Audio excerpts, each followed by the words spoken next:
Menarik ini, yang soal kasus ini. Jadi saat kasus berkembang, Pak Simon dan teman-teman Pertamina, itu saya bangun tidur tanggal 1 Maret. Tiba-tiba rame di medsos. Ya rame di medsos, saya di Instagram saya itu diserang ribuan buzzernya Ahok. Ya, buzzernya Ahok, saya lihat, kenapa saya diserang sama buzzernya Ahok, temannya Pak Darmadi ini gitu loh. Iya, buzzernya banyak 0. Kalau Ahok ini akunnya rata-ratanya postingannya 0, followernya 0 itu loh. Saya screenshot Pak. Jadi kalau di proses hukum saya bisa buktikan nanti. Jadi itu buzzer Ahok.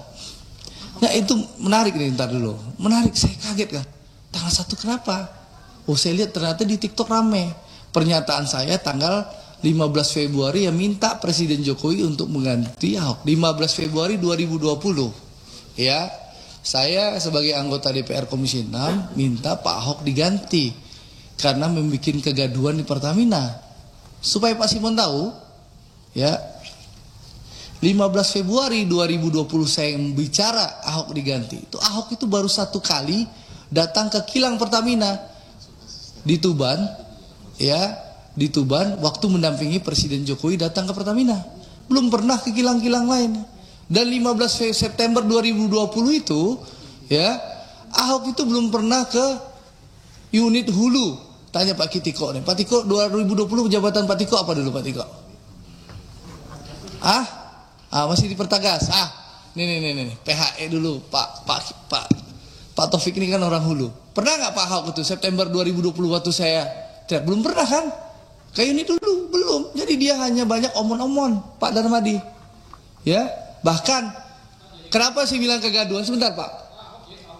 Jadi kegaduhan, contoh Pak Simon punya direktur SDM sama namanya Hersuk. Sebelum Hersuk tuh ada orang tua namanya Pak Kus. Ya. Nah, bapak-bapak ini tahu bagaimana Ahok membentak-bentak tuh orang tua Pak Kus itu, ya. Karena apa? Pak Ahok minta ada orang yang dinaikkan promosi tapi tidak sesuai jenjang kepangkatan. Pak Kusnya nggak mampu menaikkan. Dimaki-maki lah Pak Kus itu. Saya bisa ganti Anda loh. Saya bisa ngomong sama Menteri BUMN. Kok perlu Menteri BUMN nggak setuju? Saya bisa ngomong Presiden. Karena Ahok dulu temannya Presiden Pak. Sakti Mandraguna dulu. Jadi meskipun saya minta dicopot, itu nggak mungkin dicopot karena Ahok itu temannya Presiden. Sakti Mandraguna Ahok itu, Prof Darmadi. Pulang keluar dari penjara langsung bisa jadi Komod Pertamina. Nah, tapi yang menarik setelah Kejaksaan Agung melakukan penangkapan, membongkar kasus korupsi yang mengagetkan kita semua ya. Kalau itu benar ya, itu mengagetkan kita semua.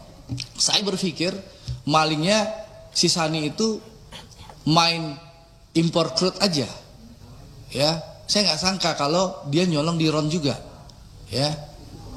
Itu kalau itu terjadi, ya, itu Ahok ngapain aja Pak Darmadi, ya? Padahal Ahok itu menikmati loh penghasilan puluhan miliar jadi Komod Pertamina.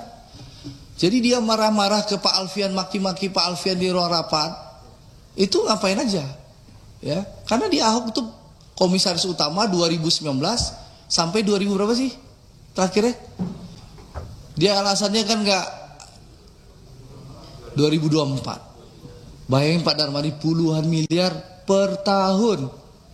Belum lagi rajin main golf gitu loh. Itu fasilitas yang didapatkan Ahok sebagai Komod Pertamina. Dan kita tahu di Undang-Undang Persero, ya PT Komod tuh bisa ya melaporkan. Lihat Erick Thohir, Menteri BUMN. Ada kasus Jiwasraya. Dia dapat data, dia datang ke Kejaksaan Agung. Jiwasraya diproses. Asabri, Pak Erick bersama Pak Prabowo punya data. Pak Erick lapor ke Pak Prabowo, Pak ini proses bagaimana? Kata Pak Prabowo, lanjutkan proses hukum Pak Erick. Diproses Asabri.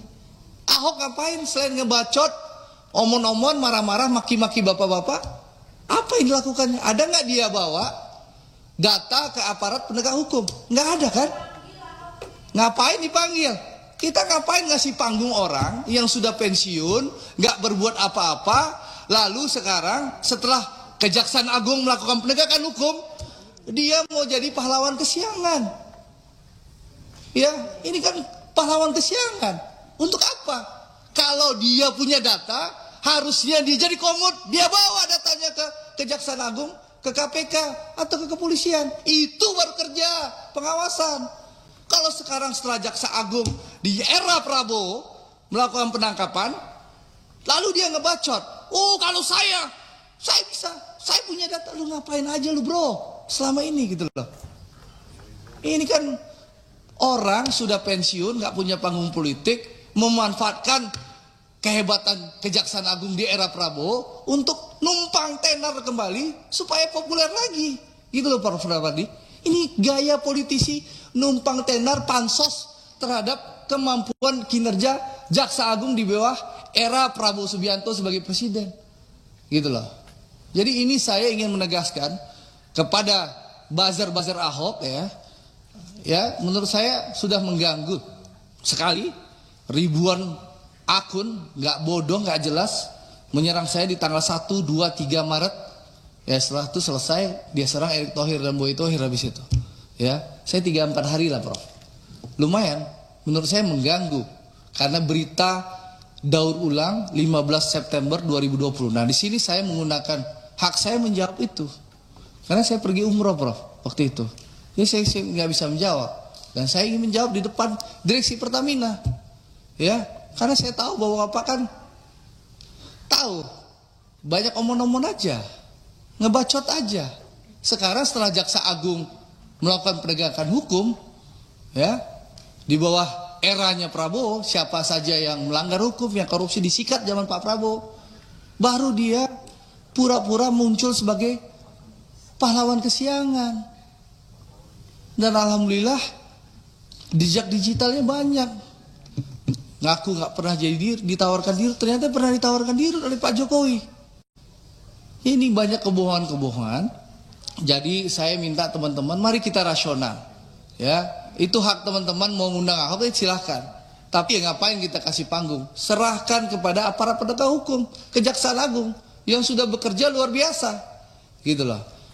Ya, jadi menurut Download Tribun X sekarang, menghadirkan lokal menjadi Indonesia.